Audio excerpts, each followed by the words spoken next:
नमस्कार। स्वागत है आपका मेरे सत्यमेव जयते चैनल में और मैं हूं डॉक्टर हरीश चंद्र लखेड़ा। हम दो और हमारे दो, ये नारा पुराना हो चुका है और अब इसकी जगह नारा आ चुका है हम दो हमारे 16। जी हां, और ये आवाज उठी है दक्षिण भारत से, और दक्षिण भारत में भी दो मुख्यमंत्रियों ने ये बात कही है। यदि दो मुख्यमंत्री ऐसी बात कर रहे हैं तो भारत के लोगों को ये बात अवश्य सोचनी चाहिए, और खासतौर पर हिंदू समाज को, जो कि लगातार सिकुड़ रहा है। कभी अफगानिस्तान तक उसकी सीमाएं थी, और पूर्व में आप जाएं तो इंडोनेशिया तक, और जो पूरा क्षेत्र था वो भारत वंशियों का था या उनके धर्म वालों का था, वो लगातार सिमट गया है। जी हाँ, मैं इसी पर मैं बात करूंगा, लेकिन जब तक मैं आगे बढ़ूं आपसे अनुरोध है कि मेरे इस चैनल को सब्सक्राइब अवश्य कर लीजिए, यानी सत्यमेव जयते, और हिमालय लोग चैनल है मेरा, उसको भी देखेगा। तो बात करते हैं अब जनसंख्या की। अब तक ये कहा जाता रहा कि आबादी को नियंत्रण में रखो।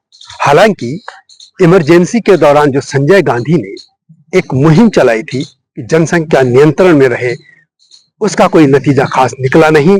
और ये समझ लीजिए कि जब इमरजेंसी के बाद एक सबक सिखा दिया गया था कांग्रेस को, इंदिरा गांधी को, तो उसके बाद फिर किसी ने इस पर मुद्दे पर चर्चा करने की भी नहीं सोची। और ये समझिए कि भारत की संसद ने लगभग 3 दशक बाद ही इस पर कोई चर्चा हुई थी, क्योंकि पार्लियामेंट में जब जनसंख्या का मामला आया था तो तब स्वास्थ्य मंत्री थे गुलाम नबी आजाद, तब यूपीए की सरकार थी सेकंड, संभवतः 9 या 10 की बात होगी, तब ये मामला आया था।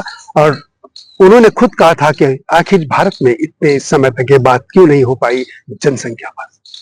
लेकिन अब मैं इसको बदली परिस्थितियों में कह रहा हूं कि भारत के हर क्षेत्र में डेमोग्राफिक चेंज हो रहा है।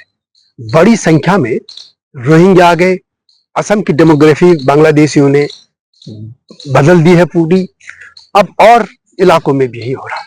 और जिस तरीके से एक धर्म विशेष आबादी को बढ़ा रहा है, वो बड़ा चिंताजनक ये मामला है। और इसलिए यदि ये बात आ रही है तो यह भी इस पर सोचा जाना चाहिए, लेकिन इससे और भी कारण है। लेकिन पहले मैं बात करता हूं कि जनसंख्या जो प्रजनन की एक दर है वो मैं बता लेता हूं। ये जो भारत में तो अभी जो है हिंदुओं की प्रजनन यानी जो महिलाओं के प्रजनन औसत है वो है 2.13, और मुस्लिम का है 2.40। और यदि हम पूरे विश्व की बात करें वैश्विक स्तर पर, तो विश्व में मुस्लिम महिलाओं की प्रजनन दर है 3.1%, ईसाइयों की 2.7 2.7, और ईसाइयों भारत में यदि हम बात करें तो हिंदुओं की पूरे विश्व में वो है 2.4%, और जो औसत है विश्व का है 2.5%। तो हिंदुओं की दर उससे भी कम है, यानी हिंदुओं की प्रजनन दर सबसे कम है, और यही संकट का विषय है। यह अलग बात है कि जो साउथ के लोग हैं, जो सीएम हैं, चाहे वो आंध्र प्रदेश के चंद्रबाबू नायडू हो या तमिलनाडु के स्टालिन, इन दोनों ने अपने तरीके से कहा। लेकिन आंध्र प्रदेश के मुख्यमंत्री चंद्रबाबू नायडू ने हाल ही में, यानी 21 अक्टूबर है संभवतः, उस दिन कहा कि जनसंख्या एक संपदा है, संपत्ति है, और इसको बढ़ाओ। 2 बच्चे नहीं, अब 10 होने चाहिए, कम से कम 9-10 बच्चे। और उन्होंने कहा कि गांव में अधिकतर चले जाइए तो वहां पे बुजुर्ग दिख रहे हैं, युवा लोग नहीं दिख रहे, और हमें पॉपुलेशन बढ़ाने की जरूरत है। इसी तरीके से एक हिंदुओं का ही कोई सामूहिक विवाह का एक कार्यक्रम था, उसमें तमिलनाडु के मुख्यमंत्री गए स्टालिन, और उन्होंने भी कहा कि 2 नहीं 16-16 बच्चे पैदा कीजिए। अब दोनों के अलग अलग कारण है। स्टालिन ने तो इसलिए कहा कि उनका यह मानना है कि अब जो डिलिमिटेशन होगा, और इसमें तमिल संख्या कम है, यदि वो बढ़ेगी तो उनके ज्यादा सांसद होंगे। डिलिमिटेशन में पार्लियामेंट्री की जो संसद की सीटें हैं पार्लियामेंट की, उनकी बात कर रहा हूं। अब होना है जनसंख्या, जैसे यहाँ पे जनसंख्या का ये होगा, सेंसस होगा यहाँ पे, उसके बाद जनगणना जब हो जाएगी उसके बाद, तो उनका ये मानना है कि आबादी रहेगी तो हमारे ज्यादा एमपी रहेंगे, तो हम ज्यादा मुद्दों पर फैसले ले सकेंगे। जबकि मुझे लगता है कि चंद्रबाबू नायडू ने इसलिए कहा कि वहां पे जिस तरीके से ईसाईकरण हो रहा है, और इनसे पहले ईसाई ही मुख्यमंत्री थे जगन रेड्डी, और किस तरीके से वहां पे कन्वर्जन हुआ, हिंदू की संख्या घटी, तो वो उनके ये दर्द हो सकता है। लेकिन क्या उत्तर भारत में ऐसा नहीं सोचा जाना चाहिए? उत्तर भारत के मुख्यमंत्री कर क्या रहे हैं, खासतौर पर हिमालयी राज्यों के लोग कर क्या रहे हैं? हिमालय राज्य वैसे ही पलायन से खाली हो रहे हैं, पॉपुलेशन घट रही है, और वो निश्चिंत जैसे सोए बैठे हैं। अब बात करते हैं कि पहले आखिर जनसंख्या का महत्व क्या है। भारत को या तो पूरी तरह से जनसंख्या पे ये नियम बनाने चाहिए कि इतने ही पॉपुलेशन होगी हमारी, इस तक हम तय करेंगे कि इतनी होनी चाहिए और प्रत्येक परिवार को कितने बच्चे होने चाहिए। लेकिन जब ऐसा नहीं है तो फिर कुछ लोग वही क्यों करें। साउथ के राज्यों की हमेशा एक दिक्कत रही, उनकी एक शिकायत रही है, वो कहते रहे कि जो पैसा मिलता है वो गाडगिल मुखर्जी फॉर्मूले से मिलता है। उसमें कई एक एरिया है, पॉपुलेशन है, कई चीजें आती है उसमें। तो वो कहते हैं कि पॉपुलेशन यही है कि गाडगिल फॉर्मूले में गाडगिल मुखर्जी जो सेंट्रल गवर्नमेंट स्टेट को पैसा देती है, सहायता देती है कि पॉपुलेशन भी इसमें एक कारक है और जिसकी ज्यादा पॉपुलेशन उसको ज्यादा पैसा मिलता है। तो साउथ के राज्य कहते रहे हैं कि हमने अपनी पॉपुलेशन नियंत्रण में रखी तो हमें दंड मिलता है, और वाकई में सही बात थी। एक और कारण है कि जिस तरीके से डेमोग्राफी बदल रही है उसका क्या होगा।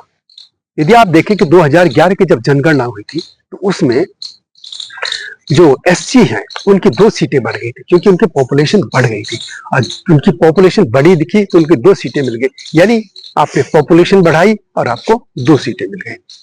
इस देश में जब पॉपुलेशन बढ़ाने के फायदा मिलता है तो वो क्यों नहीं करेगा आदमी।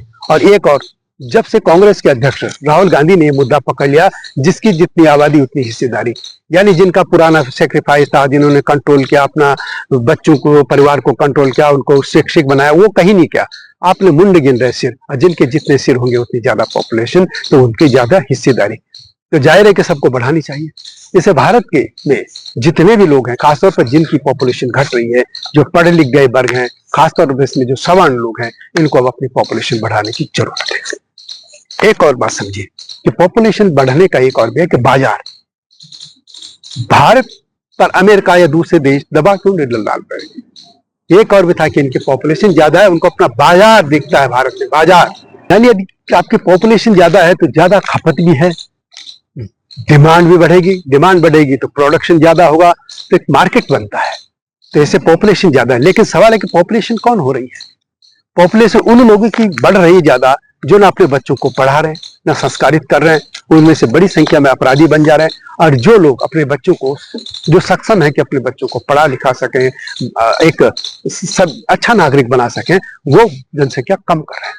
और वो क्या रहा है कि उसी तरह की आबादी फिर बढ़ रही है जो न पढ़ रही है, न लिख रही है। जो नेताओं में क्यों आ रहे हैं ऐसे लोग, इसीलिए आ रहे हैं कि उनकी पॉपुलेशन ज्यादा है, उस तरीके की हो रही है इसलिए। और जैसे यदि पॉपुलेशन बढ़ेगी, जो समाज, पैसा है जिसके पास, यदि जो जितने भी उद्योगपति हैं, यदि वो 10-10 बच्चे भी पैदा कर ले तो वो पढ़ा लिखा सकते हैं, अच्छा उनको जीवन दे सकते हैं। तो ये उसी तरीके से एक समाज बढ़ेगा। तो ये जरूरी है कि अब पॉपुलेशन पर बढ़ाने पर ध्यान देना चाहिए। डेमोग्राफी बदल रही है और खासतौर पर कुछ लोग बस यहाँ की राज सत्ता, पूरा सत्ता को अपनी पॉपुलेशन के आधार पर छीन लेना चाहते हैं। जब वैसे भी बांग्लादेशी और रोहिंग्या ने आप बसना है तो उनसे बढ़िया कि अपनी आबादी बढ़ाओ। ये साउथ के मुख्यमंत्रियों ने बहुत अच्छा ये आह्वान किया है। उत्तर भारत के मुख्यमंत्रियों को भी इस पे सोचना चाहिए। और एक और, डेमोग्राफी चेंज कैसे होती है। अब देखिए पॉपुलेशन, अफगानिस्तान हाथ से निकल गया, पाकिस्तान हाथ से निकल गया, जब चेंज हुआ पॉपुलेशन बढ़ी, बांग्लादेश निकल गया। और इसी तरीके से जितने भी पॉपुलेशन यही बढ़ती रहेगी तो ये लोग फिर भारत में वैसे हो जाएगा। और एक चीज समझ लीजिए, भारत में तब तक ही डेमोक्रेटिक सिस्टम है या लोकतांत्रिक व्यवस्था या धर्मनिरपेक्षता है जब तक हिंदू बहुमत में है। और बहुमत में तभी रहेगा जब उसकी जनसंख्या बढ़ती रहेगी। तभी तो मुख्यमंत्री ने कहा, चंद्रबाबू नायडू ने, कि परिवार एक संपत्ति है, उसे बढ़ा। तो यह वीडियो कैसे लगी कमेंट में अवश्य लिखें। जल्दी आऊंगा नए मुद्दे के साथ, तब तक नमस्कार। हिमालय पे पेड़ हो तो गीत गाएंगी नदियाँ, गीत गाएंगी नदियाँ। पेड़ों पे चिड़िया है तो गीत गाएंगी नदियाँ, पेड़ों पे चिड़िया है तो गीत गाएंगी नदियाँ। माँ की लोरी जैसे होते हैं नदियों के गीत।